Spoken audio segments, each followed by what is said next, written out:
So we'll continue our study from the book of Revelation. வெளிப்படுத்தின விசேஷத்திலிருந்து தொடர்ந்து நாம் சிந்திக்கலாம்.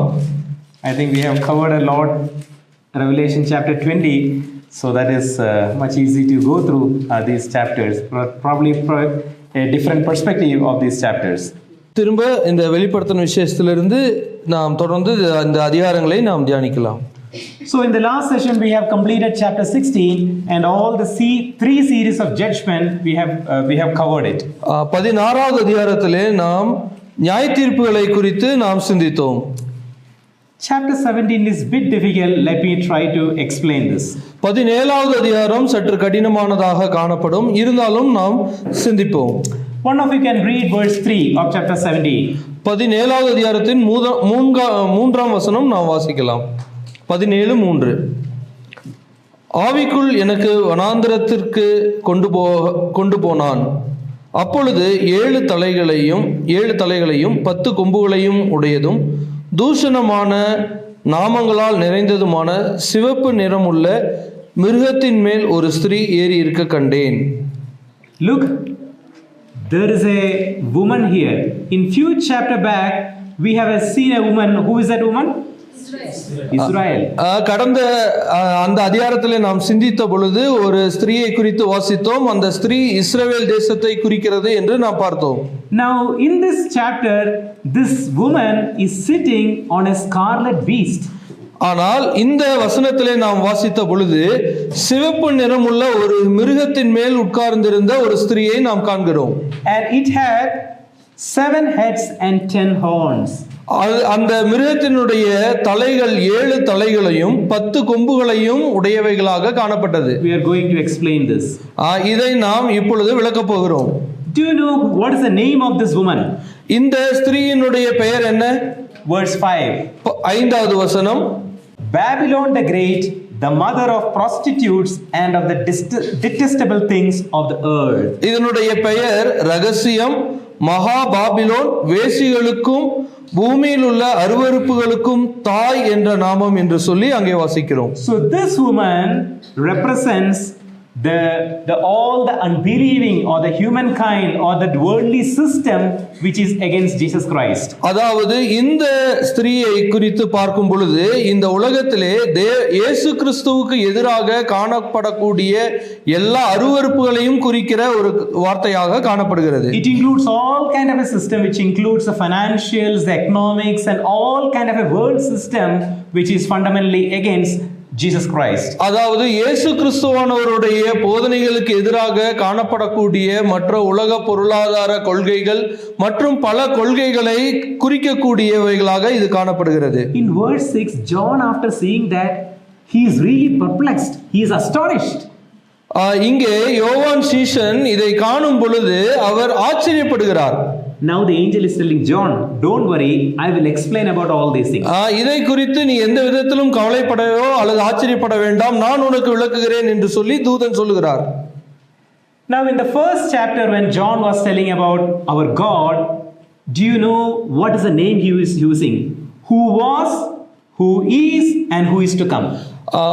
இந்த வெளிப்படுத்தின விசேஷத்தினுடைய முதல் அதிகாரத்திலே இயேசு கிறிஸ்துவானவர் தம்மை வெளிப்படுத்தும் பொழுது இருந்தவரும் இருக்கிறவரும் வருகிறவருமாகியவர் என்று சொல்லி தம்மை வெளிப்படுத்துகிறார். That's a very familiar name to all of us, right? அது இந்த வார்த்தைகள் நமக்கு மிகவும் பிரத்யட்சமானவைகள். Verse 8, can you read it? 8வது வசனத்தை நாம் வாசிக்கலாம். நீ கண்ட மிருகம் முன்னே இருந்தது, இப்பொழுது இல்லை. அது பாதாளத்திலிருந்து ஏறி வந்து நாசமடைய போகிறது. உலக தோற்று முதல் ஜீவ புஸ்தகத்தில் பேர் எழுதப்பட்டிராத பூமியின் குடிகள் இருந்ததும் இல்லாமற் போனதும் இனி இருப்பதுமாய் இருக்கிற மிருகத்தை பார்த்து ஆச்சரியப்படுவார்கள். Look at the angel is telling about this beast that it was, it is, or the beast what it is not and it is about to come. இங்கே இந்த மிருகத்தை குறித்து அவர் வியாக்கியானப்படுத்தி சொல்லுகிறார். இந்த மிருகம் இருந்ததும் இல்லாமற் போனதும் இனி இருப்பதுமாய் இருக்கிற ஒரு மிருகம் என்று சொல்லி சொல்லுகிறார். Do you know which beast is this? இந்த மிருகம் எதை குறிக்கிறது அல்லது என்ன இந்த மிருகம்? Antichrist. இது அந்தி கிறிஸ்துவை குறிக்கக்கூடியவையாக காணப்படுகிறது. So there are three friends we discussed: the Satan, the Antichrist, the false prophet, and the second one is the beast from the sea, and that is a beast here. அதாவது நாம் மூன்று நண்பர்களை குறித்து நாம் சிந்தித்தோம். சாத்தான், அந்தி கிறிஸ்து, கள்ள தீர்க்கதரிசி என்று சொல்லி நாம் சிந்தித்தோம். இங்கே நாம் பார்க்கும் பொழுது அந்தி கிறிஸ்துவை குறிக்கக்கூடிய இந்த மிருகமாய் காணப்படுகிறது. In chapter 13, what happened to this beast from the sea? Anyone knows what happened to that beast? அந்த 13வது அதிகாரத்திலே இந்த மிருகத்திற்கு என்ன நிகழ்ந்தது என்று சொல்லி நாம் சிந்தித்தோம். How did he deceive the whole world? இந்த உலகத்தை அந்த மிருகம் எப்படியாக வஞ்சிக்க போகிறது? There was a mortal wound. He was dead or almost dead, but suddenly he came to life and the people started worshipping him. அதாவது திடீரென்று அது உயிர் பெற்று அதற்கு ஜீவன் வந்தது. ஆகவே பூமியின் குடிகள் எல்லாம் அதை வணங்கினார்கள், ஏற்றுக்கொண்டார்கள். So this beast, it is not now and it is about to come. அதாவது இந்த மிருகம் முன்பாக இருந்தது, இப்பொழுது அது காணப்படவில்லை, இனி இருக்க போகிறது. You are getting? இப்பொழுது புரிகிறதா? It is not, it is about to come. அதாவது முன்பாக இந்த மிருகம் இருந்தது, இப்பொழுது அந்த மிருகம் இல்லை, இனி இருக்க போகிற மிருகமாய் இருக்கிறது. So we understood the woman and the beast. நாம் ஸ்திரியை நாம் அறிந்து கொண்டோம், ஸ்திரியை பற்றி அறிந்து கொண்டோம், மிருகத்தை பற்றி அறிந்து கொண்டோம். Now we need to understand what exactly are the heads. அப்படி இருக்கும் பொழுது இந்த 7 தலைகளை குறித்து என்ன சொல்லுகிறது? Verse 10. 10வது வசனம். அவைகள் 7 ராஜ்யங்களாம், 7 ராஜாக்களாம். இவர்களில் 5 பேர் விழுந்தார்கள். ஒருவன் இருக்கிறான், மற்றவன் இன்னும் வரவில்லை. வரும்போது அவன் கொஞ்ச காலம் தரித்திருக்க வேண்டும். Verse 11 also. இருந்ததும் இராததுமாகிய மிருகமே எட்டாவதானவனும் அவ்வேளில் இருந்து தோன்றுகிறவனும் நாசம் அடைய போகிறவனுமாய் இருக்கிறான். Yeah, maybe a bit confusing, bit difficult to follow. Just listen to me and let me explain. இது சற்று கடினமாக இருக்கும், நீங்கள் என்னை பின்பற்றுங்கள், உங்களுக்கு எளிமையாக்கி தருகிறேன். How many heads are there? எத்தனை தலைகள்? 7 தலைகள். How many have fallen? எத்தனை தலைகள் விழுந்து போன? 5. And how many is now? இப்பொழுது எத்தனை இருக்கிறது? And how many is about to come? And there is one more which is from, அதாவது கடைசியாக வரப்போகிறது என்னது? 8வதாக இருக்கக்கூடிய, that is from 7. Agree? So let me repeat again. 5 have fallen. 5 விழுந்து போனது. 1 is now. 1 இருக்கிறது. 1 is about to come. இன்னொன்று வரப்போகிறது. There is one more 8, but that 8 is from 7. அந்த அடுத்ததாக 8வதாக வரப்போகிற அந்த தலை இந்த 7வதிலிருந்து வரப்போகிறது. Bit confusing? இப்பொழுது கடினமா இருக்கிறதா, குழப்புகிறதா? Fine. There are 2 ways of interpreting that. Either they are the kingdoms or the kings. Due to the lack of time, let me take that view. These are the kings. இது 7 ராஜாக்களை பற்றி சொல்லப்படக்கூடிய வார்த்தையாக இருக்கிறது. Now when John writes this, if you look at the list of all the Roman emperors, there are many Roman emperors. It is as if they were against Christians, like the way the Antichrist is about to come. அதாவது ரோம சாம்ராஜ்யத்திலே अनेक ராஜாக்கள் அந்தி கிறிஸ்துவை போல செயல்பட்டவர்களாக காணப்பட்டார்கள். So when John writes this, one of the 5 kings which have fallen, let me explain. The first one is the Caligula. அதாவது இந்த 5 ராஜாக்கள் அந்தி கிறிஸ்துவை போல செயல்பட்டார்கள் என்று சொல்லி அப்போஸ்தலனாகிய யோவான் இங்கே சொல்லுகிறார். அதிலே முதலாவது கலிகுலா என்ற ராஜா. Second one the Claudius என்று சொல்லக்கூடிய இரண்டாவது ராஜா. Third one is the Nero. மூன்றாவதாக நீரோ மன்னன், நீரோ ராஜா. Fourth one the Vespasian என்று சொல்லப்படக்கூடிய 4வது ராஜா. And the fifth one the Titus. 5வதாக டைட்டஸ் என்று சொல்லக்கூடிய 5வது ராஜா. இந்த 5 பேரும் விழுந்து போனார்கள். If you look into all, there are a lot of Roman emperors, but if you look into these 5 people, they almost acted the way the Antichrist which is going to come, persecuting and creating all kind of troubles. அநேக ராஜாக்கள் இந்த ரோம சாம்ராஜ்யத்திலே காணப்பட்டாலும் இந்த 5 ராஜாக்கள் மட்டும் அந்தி கிறிஸ்துவினுடைய பிரதிபலிப்பை போல அவர்கள் செயல்பட்டார்கள். So when John writes this book, how many have fallen? யோவான் இந்த புத்தகத்தை எழுதும் பொழுது எத்தனை ராஜாக்கள் விழுந்து போனார்கள்? 5. Now one is there. Who is the one who is there when John writes this? ஆகவே ஒரு ராஜா இருக்கிறார் என்று சொல்லும் பொழுது அந்த ராஜா யார்? 6. Who is that? Domitian, that's right. Domitian is there when he writes this book. இந்த புத்தகத்தை எழுதும் பொழுது டொமிஷியன் என்று சொல்லக்கூடிய 6வது ராஜா அப்பொழுது ஆட்சி செய்து கொண்டிருக்கிறார். And one he is about to come. Who is that? 7வதாக இன்னொரு ராஜா வரப்போகிறார். யார் அந்த ராஜா? Antichrist. அந்தி கிறிஸ்து. 7வதாக வரப்போகிறவர் அந்தி கிறிஸ்து. And what will happen to this beast? இந்த மிருகத்துக்கு என்ன சம்பவிக்கும்? Mortal wound, he will die, right? அவனுக்கு பெருத்த காயம் ஏற்பட்டு அவன் சாகும் அளவிற்கு விழுத்தள்ளப்படுவான். And he will rise again as the 8th person. That's how he deceived the thing, and that's the reason this 8th one is it out of 7. ஆகவே அதற்கு பின்பதாக 8வதாக வரக்கூடியவன் இதிலிருந்து அவன் தோன்றக்கூடியவனாக இருக்கிறான். அவன் மற்றவர்களை மோசம் போக்குகிறான். Yeah, so we understood the 7 heads, right? இப்பொழுது இந்த 7 தலைகளை பற்றி உங்களுக்கு புரிந்திருக்கும் என்று நம்புகிறேன். Now there are 10 horns. இப்பொழுது 10 கொம்புகளை குறித்து பார்க்க போகிறோம். Now verse 16, we will not read this. Let me quickly explain this. Verse 16 and 17. These 10 horns are these are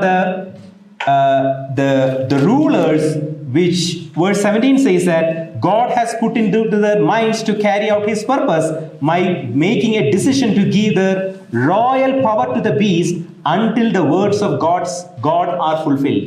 16-17 வசனம். நீ மிருகத்தின் மேல் கண்ட 10 கொம்புகளானவர்கள் அந்த வேசியை பகைத்து அவளை பாலும் நிர்வாணமாக்கி அவளுடைய என்ன விடு எனக்கு இல்ல. Verse 16 and 17. பட்சித்து அவளை நெருப்பினால் சுட்டெரித்து போடுவார்கள். தேவன் தம்முடைய வார்த்தைகள் நிறைவேற்றும் அளவும் அவர்கள் தமது ஆலோசனையை நிறைவேற்றுகிறதற்கும் ஒரே யோசனையுள்ளவர்களுமாய் இருந்து தங்கள் ராஜ்யத்தை மிருகத்திற்கு கொடுக்கிறதற்கும் அவர்களுடைய இருதயங்களை ஏவினார். Yeah, verse 12 says that the 10 horns are the 10 kings who have not received a kingdom, but they will receive the authority, but for a short period of time. Let me summarize. These 10 horns are the 10 kings which will give the royal power and authority to the beast. இங்க 12வது வசனத்திலே வாசிக்கும் பொழுது அந்த 10 கொம்புகளும் 10 ராஜாக்களை குறிக்கக்கூடியவைகளாக இருக்கிறது. அந்த ராஜாக்களுக்கு அதிகாரம் இன்னும் கிடைக்கப்பெறவில்லை. ஆனால் அவர்கள் கிடைக்கப்பெறும் பொழுது தங்களுடைய அதிகாரத்தை இந்த மிருகத்திற்கு வழங்குவார்கள் என்று சொல்லி இங்கே வாசிக்கிறோம். And finally what will happen is that this beast and all the 10 horns, they will finally hate this lady who is the great Babylon, the mother of prostitutes. இந்த ராஜாக்கள் இந்த மிருகத்திற்கு அவர்கள் எல்லா அதிகாரத்தை கொடுப்பார்கள். அதன் பின்பதாக இந்த மிருகத்தை அவர்கள் வெறுப்பார்கள். இந்த பாபிலோன் ஆகிய இந்த வேசியாகிய இந்த ஸ்திரீயை அவர்கள் வெறுத்து தள்ளுவார்கள். Listen to me. Even though that woman is sitting on that scarlet beast, right? And with the 7 heads and the 10 horns, end of that chapter says that finally all they are hating this woman. The reason because God has put in their minds to carry his purpose. Why? Because God is going to destroy this woman, this Babylon, in the next chapter. அதாவது இந்த சிவப்பு நிறமுள்ள மிருகத்தின் மேல் ஏறி இருந்த இந்த ஸ்திரீ 7 தலைகளும் 10 கொம்புகளையும் உடைய அந்த மிருகத்தின் மேல் ஏறி இருக்கிறாள். இவள் அந்த இந்த ராஜ்யங்களுக்கும் ராஜாக்களுக்கும் அதிகாரத்தை அவர் அளிக்கிறார். கடைசியாக இந்த ஸ்திரீயை இவர்கள் எல்லாரும் வெறுத்து தள்ளக்கூடியவர்களாக இருப்பார்கள். கடைசியாக தேவனுடைய சித்தங்களும் செயல்பாடுகளும் நிறைவேறப் போகிறது. Now who is against this Babylon the Great? The beast and all the rulers, they are against that, which we cannot imagine. The reason because it is God's purpose. அதாவது இந்த பாபிலோன் என்று சொல்லக்கூடிய இந்த ஸ்திரீக்கு எதிராக இந்த ராஜாக்கள், இந்த கொம்புகள், இந்த தலைகள் எல்லாரும் வெறுத்து தள்ளுவார்கள். Let's come into chapter 18. 18வது அதிகாரம். It says that verse 2, fallen, fallen is Babylon the Great. God is going to destroy this Babylon, the mother of the prostitutes, the worldly system. அதாவது 18வது அதிகாரம் 2வது வசனம், மகா பாபிலோன் விழுந்தது விழுந்தது, அது பேய்களுடைய குடியிருப்பும் சகலவித அசுத்த ஆவிகளுடைய காவல் வீடும் அசுத்தமும் அருவமுள்ள சகலவித பறவைகளுடைய கூடாரமாயிற்று. Verse 5 it says that her sins have piled up all to the way to heaven and God has remembered her crimes. அவளுடைய பாவம் வான பரியந்தம் எட்டினது, அவளுடைய அநியாயங்களை தேவன் நினைவு கூர்ந்தார். Just look at me. The way John is explaining is that a metaphor. Her sins after sins after sins after sins, it has piled up to heaven. Now God remembered all what she has done and God is going to repay her what she has done. அதாவது இந்த ஸ்திரீயினுடைய பாவமானது அது வளர்ந்து வளர்ந்து வானபரியந்தம் எட்டி அந்த பாவங்களை தேவன் நினைவு கூர்ந்தார். அதற்கு பின்பதாக அவளை அவர் எப்படியாக அந்த பாவங்களிலிருந்து மீட்டெடுப்பார் என்பதை குறித்து பின்பாக நாம் சிந்திக்க போகிறோம். And look at here, she has all the pride and the proud and everything in her and she is telling many things against God. அவளுக்கு அதிகமான கர்வமும் மேட்டிமையும் எல்லாம் காணப்பட்டு தேவனுக்கு விரோதமான எல்லா வார்த்தைகளையும் பிரயோகப்படுத்தினவளாக காணப்பட்டாள். And finally, when God destroyed this Babylon, three kinds of people are lamenting and crying about after seeing the destruction of this Babylon. இந்த பாபிலோனுடைய காரியங்களை தேவன் அழிக்கும் பொழுது மூன்று விதமான நிலைமையிலே மக்கள் இதற்கு எதிராக புலம்பக்கூடியவர்களாக காணப்படுவார்கள். First, in verse 9, the kings of this world, right, who committed all the immoral activity, they are lamenting about this, seeing the destruction. முதலாவதாக ராஜாக்கள் இதற்கு எதிராக தேவனுடைய நியாய தீர்ப்பை கண்டு அவர்கள் புலம்புவார்கள். இந்த ஸ்திரீயினுடைய இந்த பாவங்களை பார்த்து அவர்கள் புலம்புவார்கள். Verse 11, all the merchants, the business people, the commercial people, all the business people, they are lamenting about seeing the destruction. 11வது வசனத்திலே வாசிக்கும் பொழுது உலகத்திலே இருக்கக்கூடிய எல்லா வர்த்தகர்கள், எல்லா விதமான வணிகம் செய்யக்கூடிய மக்கள் இதனுடைய அழிவை பார்த்து அவர்கள் புலம்புவார்கள். Verse 17, those point of time ship was a major mode of transport. All the ship captains looking at her and seeing, oh great city, in a short span of time all her wealth everything lost and there is a great destruction on this city. 17வது வசனத்திலே வாசிக்கும் பொழுது அன்றைய காலத்திலே கப்பல் போக்குவரத்து பிரதானமாக காணப்பட்டது. ஆகவே இப்படி எழுதுகிறார், இந்த போக்குவரத்தினுடைய மாலுமிகள் இந்த பாபிலோன் நகரத்தை பார்த்து மிக சீக்கிரத்தில் வளர்ந்து மிக சீக்கிரத்தில் அழிந்து போனாயே என்று சொல்லி புலம்புவார்கள். Now God judged Babylon, the mother of prostitutes. தேவன் இப்பொழுது இந்த பாபிலோன் ஆகிய இந்த வேசி ஸ்திரீயை தேவன் நியாயம் தீர்க்கிறார். Now there are remaining people in this world. Do you know who are there? The three friends and all those who follow them, God is going to judge in the next chapter. இப்பொழுது மீதம் இருக்கக்கூடிய ஜனங்கள், அதாவது 3 நண்பர்களும் அதை பின்பற்றின ஜனங்களும் இருக்கிறார்கள். அவர்களை தேவன் அடுத்த அதிகாரத்திலே நாம் வாசிக்கும் பொழுது தேவன் நியாயம் தீர்க்க போகிறார். But before that, there is a wedding celebration. அதற்கு முன்பாக ஒரு மிகப்பெரிய ஒரு திருமண விருந்தானது காணப்பட போகிறது. Even in heaven there is a rejoice and worship selling there. Hallelujah, salvation and glory and power belong to God. Why? Because God has judged this wicked lady. அல்லேலூயா, ரட்சணியமும் மகிமையும் கனமும் வல்லமையும் தம்முடைய தேவனாகிய கர்த்தருக்கே உரியது. அவருடைய நியாய தீர்ப்புகள் சத்தியமானவைகள். காரணம் இந்த பாவியான பாபிலோனாகிய இந்த ஸ்திரீயை தேவன் நியாயம் தீர்த்தார் என்று சொல்லி அவர்கள் பாடுவார்கள். Fine. Now there is a wedding celebration. There are two metaphors here. Let me explain.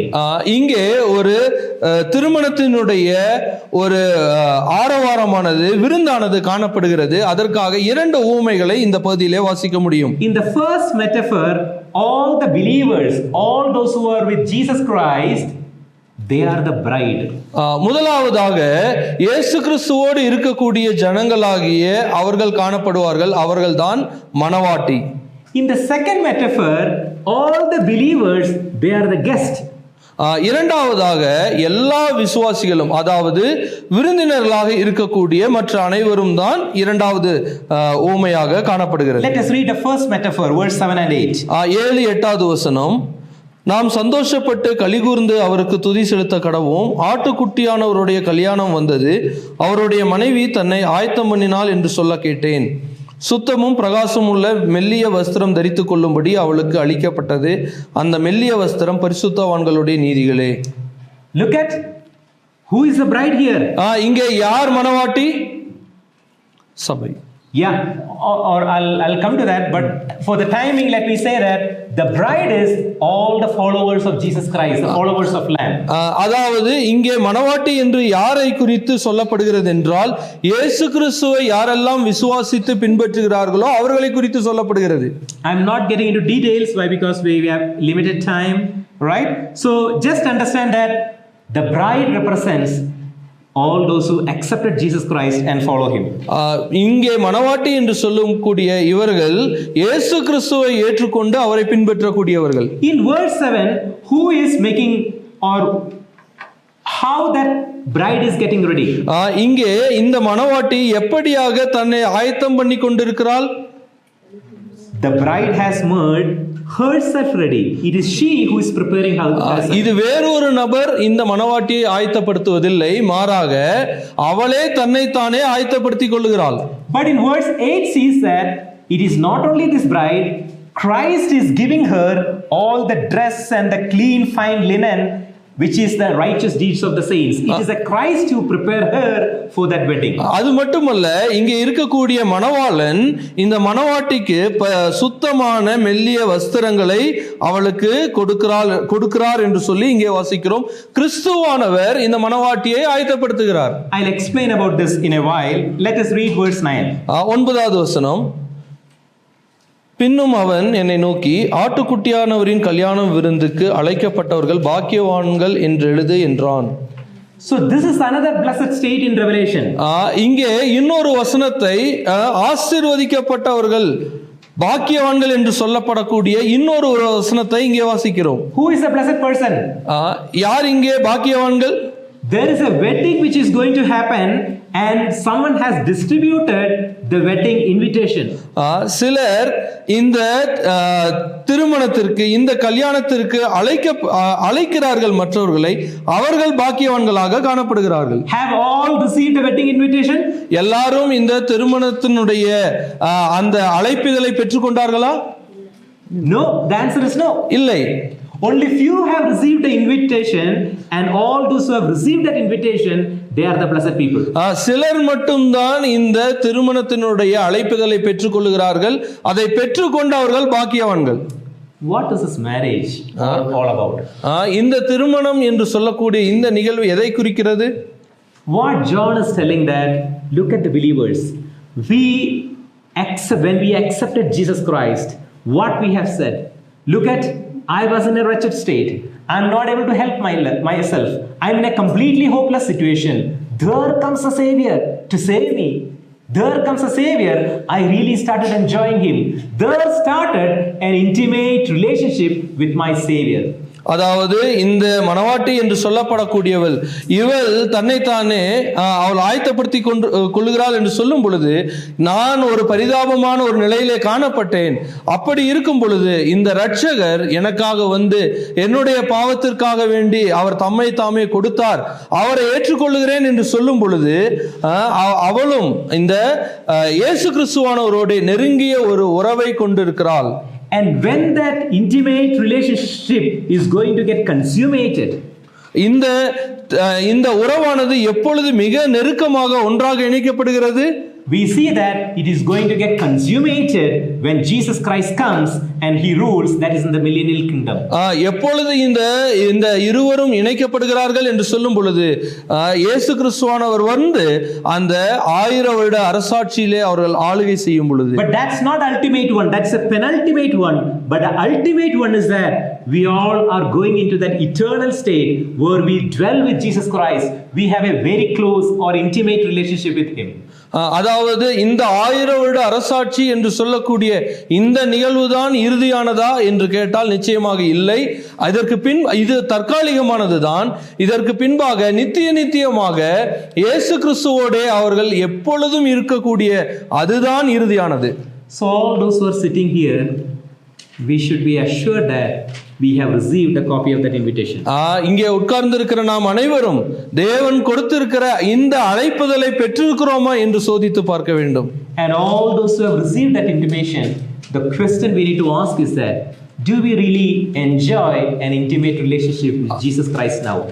யாரெல்லாம் இந்த அழைப்புதலை பெற்றிருக்கிறீர்களோ உண்மையாகவே இந்த தேவனுடைய உறவிலே நீங்கள் மிகுந்த மகிழ்ச்சியோடு தேவனோடு உறவாடுகிறீர்களா என்று சிந்தித்து பார்க்க வேண்டும். All those who enjoy that intimate relationship with Jesus Christ, they will say along with John in chapter 22 that, Lord, please come, O Lord.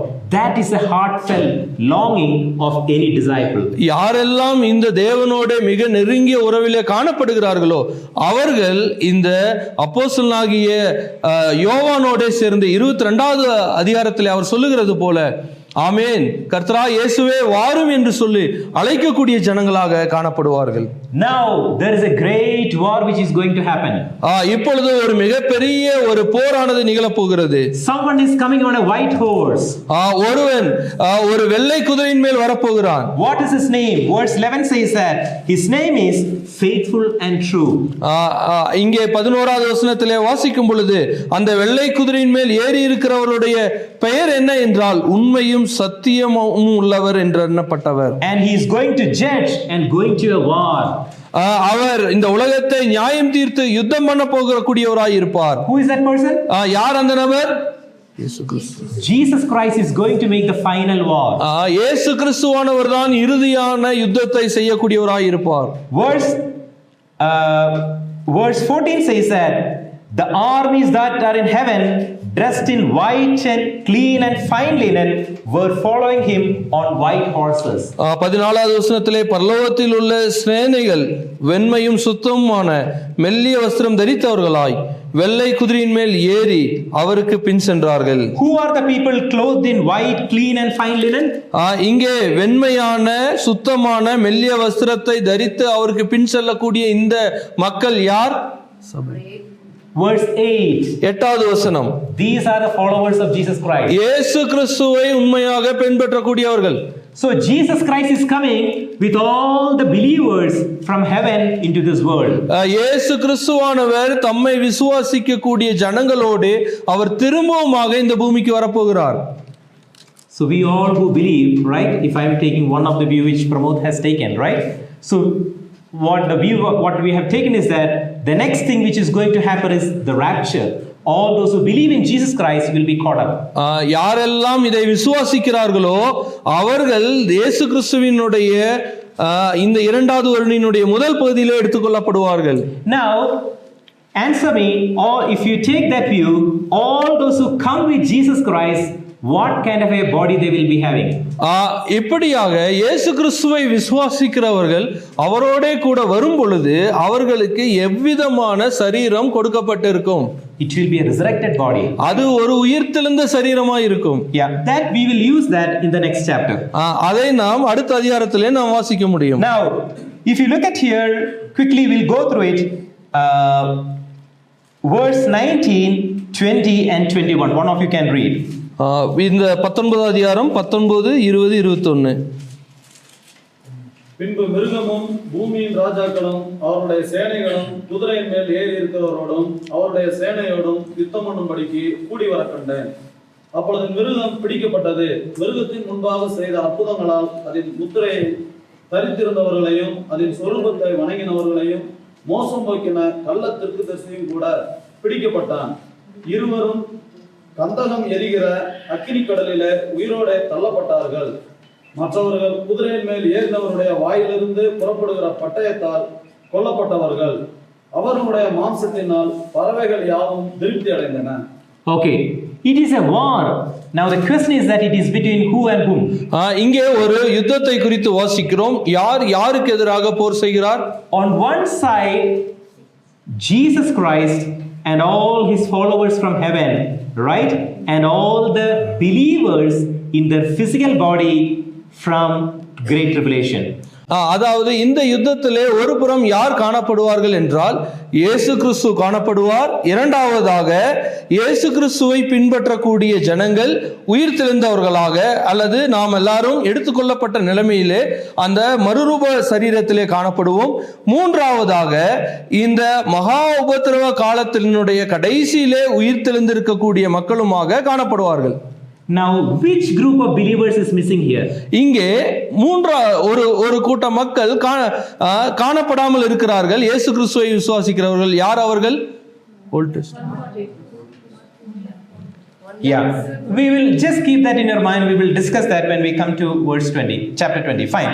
On the other side, we see the three friends and all those who follow him. இன்னொரு புறம் மூன்று நண்பர்கள் இயேசு கிறிஸ்துவுக்கு எதிராக இந்த கூட்டத்திற்கு எதிராக போர் செய்வார்கள். Yep. So it is a fight between Jesus Christ and all his followers on one side, and on the other side it is between the Satan, the Antichrist, the false prophet and all those who follow him on the other side. ஒரு புறம் இயேசு கிறிஸ்துவும் அவரை பின்பற்றக்கூடிய ஜனங்களுமாக காணப்படுவார்கள். மறுபுறம் சாத்தானும் மிருகமும் கள்ள தீர்க்கதரிசியும் அவனை பின்பற்றுகிறவர்களுமாக காணப்படுவார்கள். Who is going to win this battle? யார் இதில் இந்த யுத்தத்திலே வெற்றி அடைவார்கள்? Jesus Christ. இயேசு கிறிஸ்துவானவர் வெற்றி அடைவார். Fine. Now what will happen to the Antichrist? அப்படி இருக்கும் பொழுது இந்த அந்தி கிறிஸ்துவுக்கு என்ன நிகழும்? Thrown into the eternal lake of fire. அவர்கள் எரிகிற அக்கினி கடலிலே உயிரோடு தள்ளப்படுவார்கள். What is going to happen to this false prophet? இந்த கள்ள தீர்க்கதரிசிக்கு என்ன நிகழும்? Same destiny. அவனுக்கும் அதேதான் நிகழும். What is going to happen to all the unbelievers? யாரெல்லாம் இயேசு கிறிஸ்துவை ஏற்றுக்கொள்ளாத அவிசுவாசிகள் அவர்களுக்கு என்ன நிகழும்? Same destiny. அதே முடிவுதான். One friend is missing here. இங்கே ஒரு நண்பன் விடப்பட்டிருக்கிறார். Dragon, Satan, what happened? இங்கே இந்த மிருகம் விடப்பட்டிருக்கக்கூடியதை நாம் பார்க்க முடியும். என்ன நிகழ்ந்தது அவனுக்கு? Fine, we'll discuss that. So end of chapter 19, all the unbelievers all are done and only one friend survived, who is that Satan or the dragon. அதாவது இங்கே இரண்டு பேர் இங்கே தள்ளப்படுகிறார்கள். அவர்களோட சேர்த்து அவிசுவாசிகள் இந்த எரிகிற அக்னி கடலிலே தள்ளப்படுகிறார்கள். ஒரு நபராக இருக்கக்கூடிய இந்த சாத்தானாகிய அந்தி கிறிஸ்து மட்டும் விடப்படுகிறான். We discussed that in the previous session by Pramod. Let us read verse chapter 20, the first 3 verses. அதை நாம் கடந்த வகுப்பிலே நாம் சிந்தித்தோம். அதனுடைய 20வது அதிகாரம் முதல் 3 வசனத்தை வாசிக்கலாம். ஒரு தூதன் பாதாளத்தில் திறவுகோலையும் பெரிய சங்கிலியையும் தன் கையிலே பிடித்துக்கொண்டு வானத்திலிருந்து இறங்கி வர கண்டேன். பிசாஸ் என்றும் சாத்தான் என்றும் சொல்லப்பட்ட பழைய பாம்பாகிய வலு சர்ப்பத்தை அவன் பிடித்து அதை 1000 வருஷமளவும் கட்டி வைத்து அந்த 1000 வருஷம் நிறைவேறும் வரைக்கும் அது ஜனங்களை மோசம் போக்காதபடிக்கு அதை பாதாளத்திலே தள்ளி அடைத்து அதன் மேல் முத்திரை போட்டான். அதற்கு பின்பு அது கொஞ்ச காலம் விடுதலையாக வேண்டும். Interesting thing, the Satan is locked. He locked for a period of 1000 years. இங்கே சாத்தானானவன் 1000 வருடம் அளவும் அவன் காவல் பண்ணப்படுகிறான், அடைத்து வைக்கப்படுகிறான். What does it mean? It means that during a period of 1000 years, Satan will not have access to the people living in this world. இந்த 1000 வருடமும் சாத்தான் இந்த மக்களை எந்த விதத்திலும் அவன் ஆளுகை செய்ய முடியாது. But after 1000 years, he will be released for a brief period of time. அவன் 1000 வருடத்திற்கு பின்பாக சில காலங்கள் அவன் விடுதலையாக்கப்படுவான். Let me ask a question to you. From verse 3, can you tell me what is the purpose for releasing Satan after the 1000 years rule? இந்த 3வது வசனத்தின் அடிப்படையிலே எதற்காக இந்த சாத்தான் சில காலம் விடுதலையாக்கப்பட வேண்டும்? To deceive people. மக்களை மோசம் பண்ணுவதற்காக. To deceive people means, can he deceive the people with the resurrected body? அதாவது உயிர்த்தெழுந்த மக்களை, உயிர்த்தெழுந்த சரீரத்தில் இருக்கக்கூடியவர்களை மோசம் போக்குவதற்கு அவனால் முடியுமா, சாத்தியமா? முடியாது. which means there are people with some physical bodies in this world. அப்படி அவர்களை மோசம் போக்க முடியாது என்றால் சிலர் சரீர பிரகாரமான ஜனங்களாக இங்கே காணப்படுவார்கள். Who are the believers with physical body in millennium? யார் இந்த சரீர பிரகாரமான சரீரத்தோடு இந்த 1000 வருட அரசாட்சியிலே விசுவாசிகளாக காணப்படுவார்கள்? The believers who are survived the tribulation. யார் இந்த உபத்திரவ காலத்திலே விசுவாசத்தோடு அவர்கள் விடுபட்டார்களோ அவர்கள் காணப்படுவார்கள். But can Satan deceive them? சாத்தான் அவர்களை மோசம் போக்க முடியுமா? Yes or no? No, right? Okay, just imagine or just keep that thought in your mind. We will come to that in a moment. Fine. அதை அப்படியே நீங்கள் மனதிலே நிறுத்தி வையுங்கள். Now in verse 4 we see that there is a throne and someone seated on that throne. 4வது வசனத்தை நாம் வாசிக்கும் பொழுது ஒரு சிங்காசனத்தையும் அதன் மேல் ஒரு இருக்கிறதையும் நாம் பார்க்க முடியும். That is Jesus Christ who is sitting on that throne. இயேசு கிறிஸ்துவானவர் அந்த சிங்காசனத்தின் மேல் வீற்றிருக்கிறார். And I saw the souls of those who had been beheaded because of the testimony of Jesus Christ and because of the word of God, which means all those who are martyred and beheaded, they are rising again, the resurrection of them. அதாவது இயேசுக்கு தேவனுடைய வசனத்தின் நிமித்தம் சிறைச்சேதம் பண்ணப்பட்டவர்கள் இந்த ஜனங்கள் உயிர்த்தெழுந்து வருவார்கள். And the verse 4 explains that who are these people, that they have not worshipped Antichrist, they don't have taken any kind of a seal. These are the believers who paid a great price for their faith and conviction. They became martyred and they are coming to life. யார் இவர்கள் என்று சொன்னால் அவர்கள் சொரூபத்தை வணங்காமல் நெற்றியிலேயும் தங்கள் கையிலும் முத்திரை பதிக்காதவர்களும் அவர்கள் இந்த உபத்திரவ காலத்திலே தங்களுடைய ரட்சிப்புக்காக மிகவும் பிரயாசப்பட்டவர்களுமாய் இருக்கக்கூடிய இந்த ஜனங்கள் உயிர்த்தெழுவார்கள். Just note one point, that all who are born into this world, they will resurrect one day. இங்கே இந்த உலகத்திலே யாரெல்லாம் பிறந்திருக்கிறார்களோ அவர்கள் எல்லாம் கட்டாயமாக உயிர் தள்ள வேண்டும். Whether it's a believer or unbeliever or whoever the person, all those who are born into this world, all human beings, they will resurrect one day. இந்த உலகத்திலே விசுவாசிகளோ விசுவாசம் இல்லாத இருக்கக்கூடிய நபர்களோ யாராக இருந்தாலும் கட்டாயமாக ஒரு நாள் உயிர் தெழுந்தே ஆக வேண்டும். But verse 4 and 5 says that there are two groups of people and there is a timing difference between the resurrection of the first group and the resurrection of the second group. இந்த 4வது 5வது வசனத்திலே வாசிக்கும் பொழுது 2 கூட்ட மக்கள் உயிர் தள்ளக்கூடியதை நாம் பார்க்கிறோம். அந்த உயிர் தெழுதலும் கூட ஒரே நேரத்திலே நிகழாமல் அதற்கு சில கால இடைவெளியானது காணப்படுவதை நாம் கூர்ந்து வாசிக்க முடியும். Verse 5 says that the rest of the dead, the rest of the unbelievers who are dead did not come to life until the 1000 years were finished. 5வது வசனம் வாசிக்கும் பொழுது மரணமடைந்த மற்றவர்கள் அந்த 1000 வருஷம் முடியும் அளவும் உயிரடையவில்லை. இதுவே முதலாம் உயிர்த்தெழுதல். So what is the first resurrection? முதலாவது உயிர்த்தெழுதல் என்ன? All those who are dead in Christ, they are going to resurrect. That is called the first resurrection. யாரெல்லாம் இயேசு கிறிஸ்துவை ஏற்றுக்கொண்டு அவருக்குள்ளாக மரிக்கிறார்களோ அவர்கள் உயிர்த்தெழுவார்கள். அதுதான் முதலாவது உயிர்த்தெழுதல். Verse 6 says that if you are taking part in the first resurrection, you are a blessed person. நீங்கள் யாரெல்லாம் முதல் உயிர்த்தெழுதலிலே பங்கெடுக்கிறார்களோ அவர்கள் பாக்கியவான்களாய் காணப்படுகிறார்கள். In case if anyone is part of the second resurrection, gone forever. யாரெல்லாம் 2வது உயிர்த்தெழுதலிலே பங்கெடுக்கிறார்களோ அவர்கள் நித்தியமாக அவர்கள் இழந்து போகிறார்கள். So the first resurrection at the beginning of the millennium, all those who are dead in Christ, they will resurrect and they will reign with Jesus Christ. It is called the first resurrection. இயேசு கிறிஸ்துவை யாரெல்லாம் விசுவாசிக்கிறார்களோ அவர்கள் இந்த 1000 வருட அரசாட்சியினுடைய துவக்கத்திலே உயிர்த்தெழுந்து இந்த 1000 வருடம் அளவும் இயேசு கிறிஸ்துவோடு ஆளுகை செய்கிறார்கள். And there are two kinds of death. In verse 6 it says that there is a second death.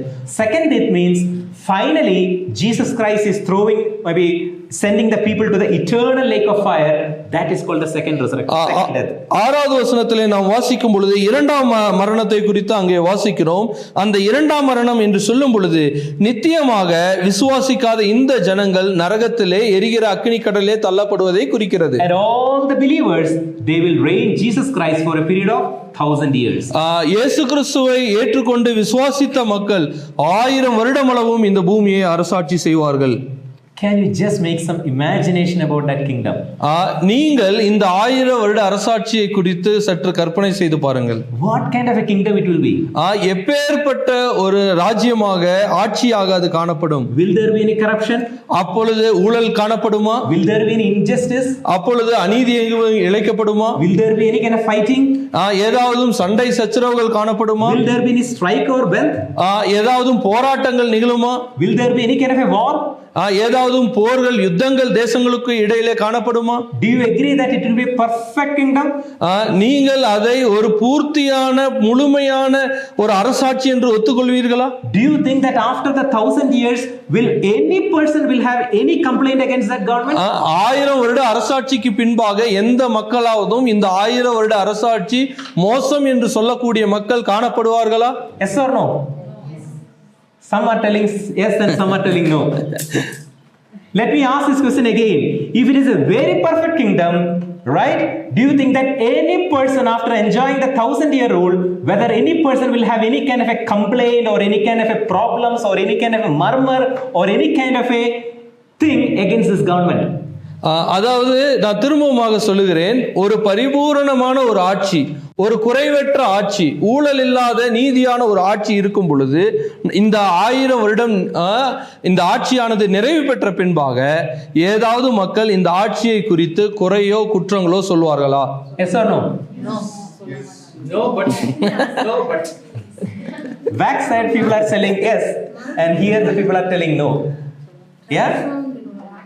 So there is truth is in between somewhere. Let's read it. Fine. நாம் அதை குறித்து நாம் இப்ப சிந்திக்க போகலாம்.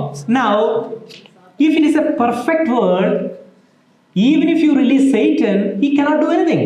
Why? Because no people will have any kind of a murmur or a complaint. It's a very perfect thing. ஒரு பரிபூர்ணமான உலகம் காணப்படுமானால் அங்கே சாத்தான் கட்டவிழ்க்கப்பட்டாலும் கூட அவர்கள் எவ்விதத்திலும் குறையோ குற்றங்களையோ சொல்ல மாட்டார்கள். Even if some people want to complain, it could be handful of people, right? Some people, right? Handful of people. ஒருவேளை அப்படி சொன்னாலும் கூட மிக சிறிய ஒரு எண்ணிக்கையிலே மிக குறைந்த மக்கள் தான் குறை சொல்ல முடியும். Verse 7 and 8 it says that after the 1000-year rule, the Satan is released for what purpose? To deceive the nations, to deceive the people. இந்த 7வது 8வது வசனத்தை வாசிக்கும் பொழுது சாத்தான் அவன் கட்டவிழ்க்கப்படுகிறான். எதற்கென்றால் இந்த ஜனங்களை எல்லாம் மோசம் போக்கும்படியாக கட்டவிழ்க்கப்படுகிறான். At end of verse 8, can you tell me how many people are with Satan now? இப்பொழுது இந்த 8வது வசனத்தின் அடிப்படையிலே எத்தனை மக்கள் இந்த சாத்தானோடே கூட நிற்பார்கள்? If you can count the sand in the Marina Beach, that will be the number of the people. மணலத்தனையான ஜனங்கள் அவர்கள் காணப்படுவார்கள். Which means even after enjoying a very perfect kingdom for 1000-year rule, people want to fight against Jesus Christ. ஒரு மிக நேர்த்தியான ஒரு குறைவற்ற ஒரு 1000 வருட அரசாட்சிக்கு பின்பாகவும் கூட இங்கே எண்ணிக்கைக்கு திரளான எண்ண முடியாத ஜனங்கள் குற்றம் சுமத்தக்கூடியவர்களாக காணப்படுவார்கள். Who are these people? யார் இந்த மக்கள்? We can infer something. இது நாம் சில காரியத்திலிருந்து நாம் புரிந்து கொள்ள முடியும். All the resurrected bodies, right, they cannot get deceived. உயிர்த்தெழுந்த சரீரத்திலே காணப்படக்கூடிய இந்த 1000 வருட அரசாட்சியிலே இருக்கக்கூடியவர்கள் குறை சொல்ல போவது இல்லை. All the believers, they will not be against Jesus Christ. எல்லா விசுவாசிகளும் இயேசு கிறிஸ்துவுக்கு எதிராக இந்த ஆட்சியை குறித்து குறை சொல்ல போவது இல்லை. But all the believers in physical body, what can happen to them? இங்கே இந்த சரீரத்திலே விசுவாசிக்கக்கூடிய ஜனங்களுக்கு என்ன நிகழும்? They can marry. Why? Because they are living in Tamil Nadu and Andhra and Kerala.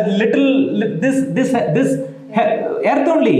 They will marry, they will give to marry, and all their children, they need not accept Jesus Christ. அதாவது சரீரத்திலே காணப்படக்கூடிய இந்த விசுவாசிகள் 1000 வருட அரசாட்சியிலே காணப்படக்கூடிய இந்த ஜனங்களும் அவர்கள் பெற்றெடுத்த பிள்ளைகளும் இந்த இயேசு கிறிஸ்துவானவருக்கு எதிராகவும் அவருடைய ஆட்சிக்கு எதிராகவும் குறை சொல்லக்கூடியவர்களாய் Even though காணப்படுவார்கள். the parents, when they enter the millennium, they are believers, they are faithful, but when they have the physical descendants, the children, they need not all accept Jesus Christ, and the Satan is deceiving them.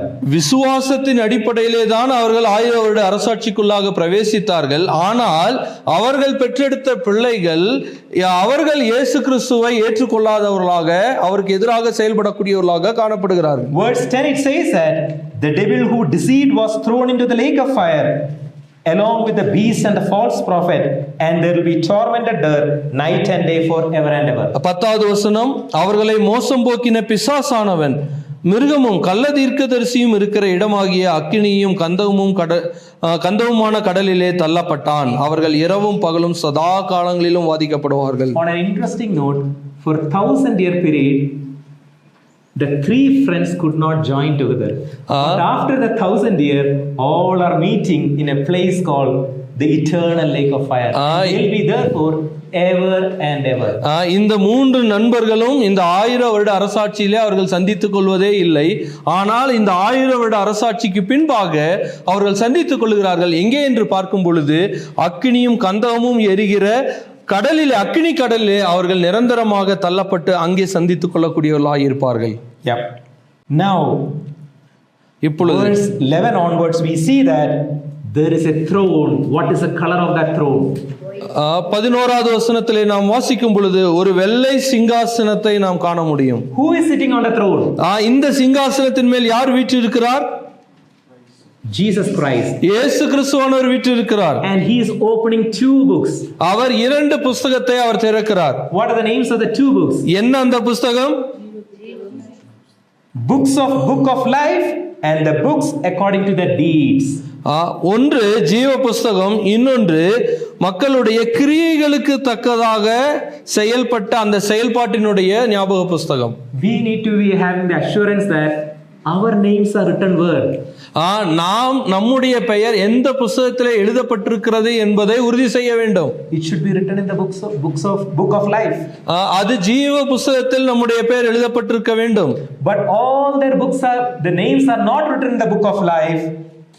Jesus Christ is going to judge them according to the deeds, and there is another book which shows that all the things which I have done, all the deeds will be visible. இந்த ஜீவ புத்தகத்தில் பெயர் எழுதப்படாதவர்கள் எல்லாரும் நியாயந்தீர்க்கப்படுவார்கள். அப்பொழுது வேறொரு புத்தகம் திறக்கப்படும். அந்த புத்தகம் இந்த மக்களுடைய எல்லா செயல்பாடுகளும் அதில் எழுதப்பட்டிருக்கும். அதன்படி அவர்கள் நியாயந்தீர்க்கப்படுவார்கள். As Pramod was explaining, these are not literal books. சகோதரர் பிரமோத் பிரதர் சொன்னது போல இது உண்மையாகவே ஒரு புத்தகம் அல்ல.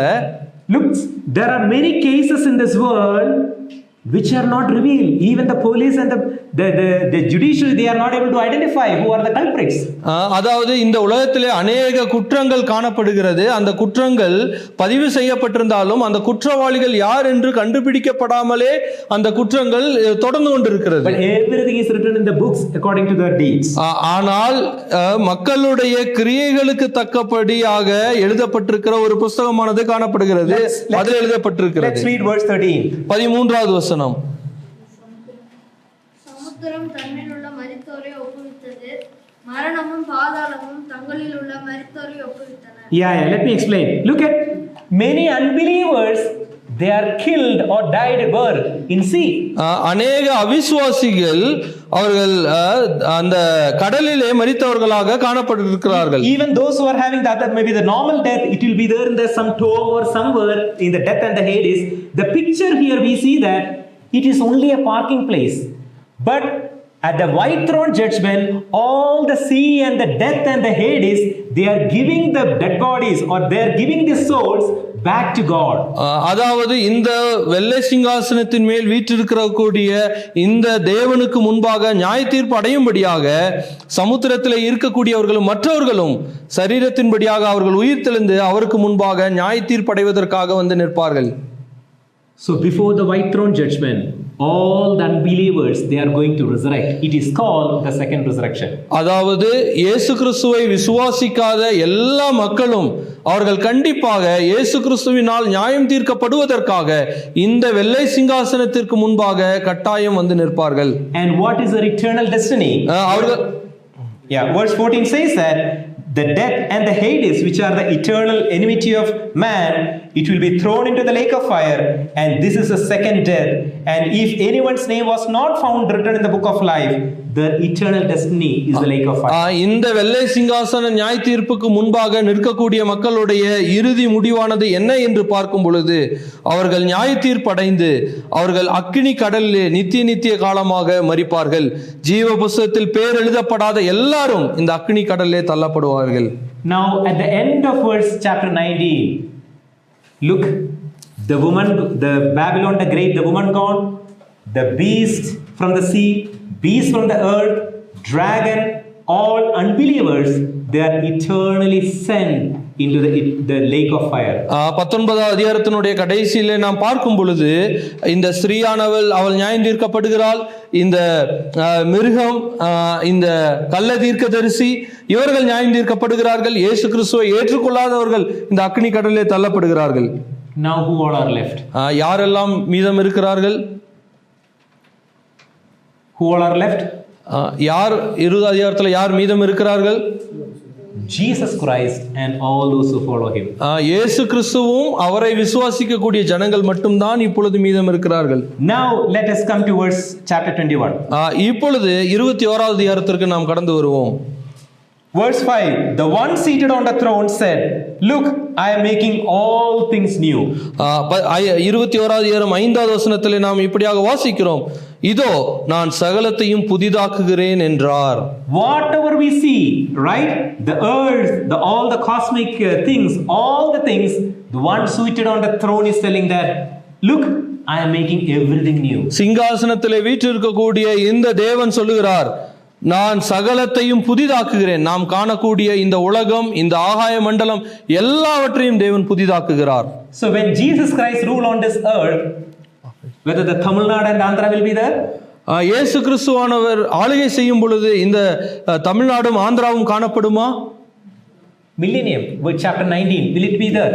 19வது அதிகாரத்தின்படி இந்த 1000 வருட அரசாட்சியிலே இந்த தமிழ்நாடும் ஆந்திராவும் காணப்படுமா? Answer is yes. காணப்படும். Jesus Christ is literally going to rule on this earth. இந்த உலகத்தை தேவன் எழுத்தின்படியாகவே 1000 வருடம் இந்த பூமியை ஆட்சி செய்வார். But coming to chapter 21, it says that for the first heaven and the earth had ceased to exist and the sea existed no more. ஆனால் இந்த 21வது அதிகாரத்திற்கு வரும் பொழுது இந்த பூமியும் இவை எல்லாம் மாற்றப்பட போகிறது. அங்கே கடல் காணப்படுவதில்லை. புதிய காரியத்தை தேவன் உண்டாக்குகிறார். Everything is new. எல்லாம் புதிதாக காணப்பட போகிறது. Now there is an interesting thing in verse 9. ஒரு ஆர்வமூட்டக்கூடிய ஒரு காரியம் இந்த 9வது வசனத்திலே காண முடியும். Sorry, verse 10, let me read this. So he took me away into the spirit into a huge and majestic mountain and showed me the holy city Jerusalem descending out of heaven from God. பெரிதும் உயரமான ஒரு பர்வதத்தின் மேல் என்னை ஆவியில் கொண்டு போய் தேவனுடைய மகிமை அடைந்த எருசலேமாகிய பரிசுத்த நகரம் பரலோகத்தை விட்டு தேவனிடத்திலிருந்து இறங்கி வருகிறதை காண்பித்தான். Just imagine that the Jerusalem, the new city, it's coming down, well designed, built by God into the new heaven and earth. இந்த புதிய வானத்திலே தேவன் ஒரு புதிதாக உண்டாக்கின ஒரு நகரத்தை தேவன் மிக நேர்த்தியாக அவருடைய ஞானத்தின்படி வடிவமைத்த இந்த மாநகரமானது இறங்கி வருகிறது. How big is that city? Is it bigger than Chennai? அது எவ்வளவு பெரிதான இந்த நகரம்? அது சென்னை விட பெரிய ஒரு நகரமா? Do you know what is the size of that city? இந்த நகரத்தினுடைய அளவு என்ன என்று உங்களுக்கு தெரியுமா? It is 1400 miles. 1400 மைல்கள். What is the distance from here to Delhi? இங்கே இருந்து அந்த டெல்லிக்கு எவ்வளவு தூரம்? Somewhere closer to that, right? Miles. Yeah, somewhere closer to that. Which means, just imagine, that is the length of that city. இந்த நகரத்தினுடைய நீளம் இங்கே இருந்து டெல்லியை எவ்வளவு தூரமோ அந்த ஒத்ததான ஒரு பெரிய ஒரு அளவு கொண்டதான நகரமாய் இருக்கும். Is it a square or is it a rectangle? அது ஒரு சதுரமாக இருக்குமா அல்லது செவ்வகமாக இருக்குமா? Cube. It is It is a cube. Why? Because its length equal to the breadth equal to the height. அது அதனுடைய உயரம், அதனுடைய நீளம், அதனுடைய அகலம் எல்லாம் ஒரே அளவாக காணப்படும். When you go through it, it's an amazing city. Its foundation, the various stones, everything, the gates, everything, it's amazing. அதனுடைய கதவு, அதனுடைய வாசல்கள், அதனுடைய அமைப்புகள், அதனுடைய அஸ்திபாரங்கள் எல்லாம் மிக பிரமாதமானதாக காணப்படும். Are you excited to enter into that city? இந்த நகரத்திலே நீங்கள் சென்றடைய வேண்டும், அதை காண வேண்டும் என்று ஆவல் உங்களுக்கு உண்டா? But few things are missing in that city.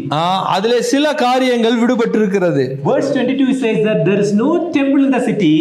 அந்த நகரத்திலே எந்த விதமான தேவாலயமும் காணப்படவில்லை. Because God and Lamb are its temple. ஏனென்றால் தேவனும் ஆட்டுக்குட்டியானவர் தாமே அதற்கு வெளிச்சமாக. No sun and moon. அங்கே எந்த விதமான சூரியனும் சந்திரனும் காணப்படுவதில்லை. And there is no night there. அங்கே இரவு காணப்பட போவதில்லை. Many people they like night because they can sleep, but there is no night in the new city. இந்த மாநகரத்திலே எந்த விதமான இரவும் காணப்படுவதில்லை, அவர்களுக்கு ஓய்வு தேவையில்லை. That's a very rich city. அது மிகவும் வளம் வாய்ந்த, மிகவும் ஐஸ்வர்யம் நிறைந்த ஒரு மாநகரமாய் காணப்படும். Let me conclude about that city in chapter 22 verse 1 to 5. அந்த 22வது அதிகாரத்தினுடைய 5 வசனங்கள்ல இந்த நகரத்தினுடைய சிறப்பு அம்சங்களை குறித்து நாம் பார்க்க முடியும். When we read chapter 22 verse 1 to 5, it is a picture of Genesis chapter 2 we get it. இந்த 5 வசனங்களை நாம் வாசிக்கும் பொழுது ஆதியாகமத்தினுடைய முதல் துவக்கத்திலே காணப்படுவதை போல காண முடியும். Abundance, spiritual abundance. ஆவிக்குரிய ரீதியிலே பரிபூர்ண தன்மை. And in chapter 21 verse 3 it says that the residence of God is among human beings. God is going to dwell with us. We are going to dwell with Jesus Christ. தேவன் மனுஷர்கள் மத்தியிலே அவர் வாசம் பண்ணக்கூடியவராக இருப்பார். எவ்வளவு சந்தோஷமான ஒரு காரியமாய் இருக்க போகிறது. We are going to see him face to face. நாம் அவரை முகமுகமாக தரிசிக்க போகிறோம். Some people think that in our church meeting, right, the worship is the most boring time. Half an hour we need to close our eyes and we need to say something. We cannot open, right? It's not really an enjoyable time. சிலருக்கு ஆராதனை வேலை என்பது மிகவும் கடினமாக ஒரு நேரமாய் காணப்படுகிறது. அரை மணி நேரம் கண்ணை மூடிக்கொண்டு ஆராதனை செய்வது என்பது அவர்களுக்கு கடினமாக தோன்றுகிறது. When we go into the eternal city, look at eternally we need to worship and praise. How boring it will be. ஆனால் இந்த நித்தியத்திலே போகும் பொழுது அவர்கள் நித்திய காலமாக கண்ணை மூடிக்கொண்டு அவர்கள் ஆராதனை செய்ய வேண்டும். The reason because we have a complete wrong understanding about what is worship. அதாவது நாம் ஆராதனை பற்றி தவறான ஒரு புரிதலை நாம் கொண்டிருக்கிறோம். The more and more I am excited about a person, my response will be, oh, how great a person, and I will be able to enjoy him. I will be able to see him face to face. I will be able to have an intimate relationship with him. I will be able to really enjoy that abundance which he gives. அதாவது நான் ஒருவரை பற்றி எவ்வளவு அதிகமாக தெரிந்து கொண்டிருக்கிறேனோ அவ்வளவு அதிகமாக அவரை குறித்து ஆச்சரியப்பட்டு அவர் மேல் என்னுடைய அன்பை செலுத்தி அதிகமாக அவரோடு உறவாடக்கூடியவனாய் காணப்படுவேன். Let me ask you a question. In the eternity, do you think that we'll have a perfect understanding of God? இந்த நித்தியத்திலே தேவனை குறித்த ஒரு பரிபூரண அறிவு நமக்கு கிடைக்க பெற்றிருக்கும் என்று இங்கே நீங்கள் விசுவாசிக்கிறீர்களா, நம்புகிறீர்களா? The answer is no. நாம் தேவனை குறித்து பரிபூரணமாக முழுமையாக அறிந்து கொள்ள முடியாது. We'll have a better understanding, but we can never become a creator. He will continue to be a creator and we'll continue to be a created being. We will never be able to completely understand even the love of Jesus Christ. நாம் இப்பொழுது இருப்பதை காட்டிலும் மேலான ஒரு அறிவு நமக்கு கிடைக்கப்பட்டிருந்தாலும் தேவனை போல ஒரு பரிபூரண அறிவை தேவனை நாம் முழுமையாக அறிந்து கொள்ள முடியாது. சிருஷ்டிகர்த்தர் என்பவர் சிருஷ்டிகளாகிய நம்மை விட மேலோங்கின நிலைமையிலே அவருடைய அன்பை நாம் மிகவும் புரிந்து கொள்ளாத முடியாத ஒரு நிலைமையிலே தான் அப்பொழுதும் காணப்படுவோம். Verse 24 says that the nations will walk by its light and the kings of the earth will bring their grandeur into it. It is not that we are simply sitting idly. No, there are it's a full of abundance and lot of interactions, and the people will use for all the skills and everything, and they will bring tribute and king. That is the thing which is going to happen in the eternity. அதாவது நித்தியத்திலே நாம் சும்மாக அமைதியோட உட்கார்ந்து கொண்டு இருக்கக்கூடிய ஜனங்களாக காணப்பட மாட்டோம். நிச்சயமாக அங்கே நாம் நடக்கக்கூடியவர்களாக காணப்படுவோம். அங்கே வேலை செய்யக்கூடியவர்களாக இருப்போம். அதிலே அந்த வேலை நிமித்தம் தேவனை இன்னும் அதிகமாக அவரை ஆராதிக்கக்கூடிய ஜனங்களாக காணப்படுவோம். If you can give a few more minutes, let me conclude this book. நான் சில நிமிடங்களில் இந்த புத்தகத்தை நிறைவு செய்கிறேன். Now, can one you read verse 11? 11வது வசனத்தை யாராவது வாசிக்கலாம். அநியாயம் செய்கிறவன் இன்னும் அநியாயம் செய்யட்டும், அசுத்தமாய் இருக்கிறவன் இன்னும் அசுத்தமாய் இருக்கட்டும், நீதி உள்ளவன் இன்னும் நீதி செய்யட்டும், பரிசுத்தம் உள்ளவன் இன்னும் பரிசுத்தமாகட்டும். That's fine. What John is telling there. After reading all these 22 chapters, if you have understood the great plan of God, still do you want to commit immorality and sinful things? You better do it. இங்கே அப்போஸ்தலனாகிய யோவான் என்ன சொல்ல வருகிறார் என்றால், தேவனுடைய இந்த மகா பெரிதான திட்டத்தை அறிந்தும் கூட நீங்கள் இன்னும் பாவத்தில் நிலைத்து அந்த பாவத்தினுடைய செயலை செய்வதற்கு நீங்கள் துணிகரமுள்ளவர்களாக ஆசையுள்ளவர்களாக காணப்படுவீர்கள் என்றால் நீங்கள் தொடர்ந்து செய்யுங்கள். Even understanding everything, still you want to enjoy the sinful pleasures in this world. Better do it. Why? Because your eternity destiny will be different. நீங்கள் இந்த திட்டத்தினுடைய காரியங்களை எல்லாம் அறிந்தும் கூட உங்களுடைய பாவங்களிலே நிலைத்திருப்பதற்கு உங்களுக்கு ஆவலும் மிகுந்த தைரியமும் உண்டென்றால் நீங்கள் தொடர்ந்து செய்யுங்கள். காரணம், உங்களுடைய நித்தியமானது மிக மோசமான நிலையிலே கொண்டு சேர்க்கக்கூடியதாய் காணப்படும். But if you have accepted Jesus Christ and find it very difficult to stand for the faith and conviction, can you please endure? Can you please persevere? Can you please endure till the last breath of your life? That's exhortation from John. ஒருவேளை நீங்கள் இந்த செய்தியை, இந்த வசனத்தினுடைய தேவனுடைய திட்டத்தை நீங்கள் அறிந்து கொண்டு தேவனுக்கு பிரியமாக அவருக்கு உகந்த ஒரு வாழ்க்கை வாழ வேண்டும் என்று நினைத்தால் நீங்கள் அப்படி வாழும்படியாக இந்த அப்போஸ்தலனாகிய யோவான் உற்சாகப்படுத்துகிறார். One of the repeated cry or a longing from John is that John is always telling that, Lord, please come, O Lord. That's a cry, a heartfelt longing of any disciple. இந்த யோவான் திரும்ப திரும்பவுமாக இயேசு கிறிஸ்துவானவரை ஆமென் கர்த்தாவே வாரும் என்று சொல்லி அழைக்கக்கூடிய ஆவல் மிகுந்த ஒரு நபராக காணப்பட்டார். இந்த சீஷன் மட்டுமல்ல, ஒவ்வொரு சீஷனும் கூட உண்மையாக தேவனை பின்பற்றக்கூடியவர்கள் இயேசுவை வரும்படியாக அழைக்கக்கூடியவர்களாய் காணப்படுவார்கள். The question we need to ask to our hearts and minds is that, do we have a real longingness? உண்மையாகவே உங்களுடைய இருதயத்திலே தேவனுடைய வருகைக்கான ஆவல் இருக்கிறதா என்று சொல்லி நீங்கள் சோதித்து பார்க்க வேண்டும். If you have a real longings, our life will be different. உண்மையாகவே இந்த ஆவல் தேவனுடைய வருகை குறித்து காணப்படும் என்றால் உங்களுடைய வாழ்க்கை வித்தியாசமானதாகத்தான் நிச்சயம் காணப்படும். If you don't have the real longings, pray to Lord Jesus Christ that, Lord, you give me a desire to enjoy that intimate relationship with Him. Let me long for your coming. That should be my desire every day in my life. இந்த ஆவல் உங்களுக்கு காணப்படவில்லை என்றால் கட்டாயமாக நீங்கள் தேவனிடத்தில் ஜெபியுங்கள். கர்த்தாவே, எனக்கு ஆவலை தாரும், உம்மோடு நெருங்கிய உறவை நான் கொண்டிருக்க வேண்டும் என்று சொல்லி நீங்கள் தொடர்ந்து ஜெபியுங்கள். Even though we have not covered everything, I hope you got a glimpse of this book of Revelation. இந்த புத்தகத்தினுடைய எல்லா காரியங்களையும் இங்கே நாம் தியானிக்க முடியாவிட்டாலும் கூட சில காரியங்கள் உங்களுக்கு புரிந்திருக்கும் என்று விசுவாசிக்கிறேன். I strongly encourage you, all of you, to just seriously read this book, and it will really change and transform your life. இந்த புத்தகத்தை கட்டாயமாக நீங்கள் வாசியுங்கள். இந்த புத்தகத்தின் வாயிலாக உங்களுடைய வாழ்க்கை மறுரூபம் அடையும் என்று விசுவாசிக்கிறேன். May God help all of us. தேவன் தாமே நம் அனைவருக்கும் உதவி செய்வாராக.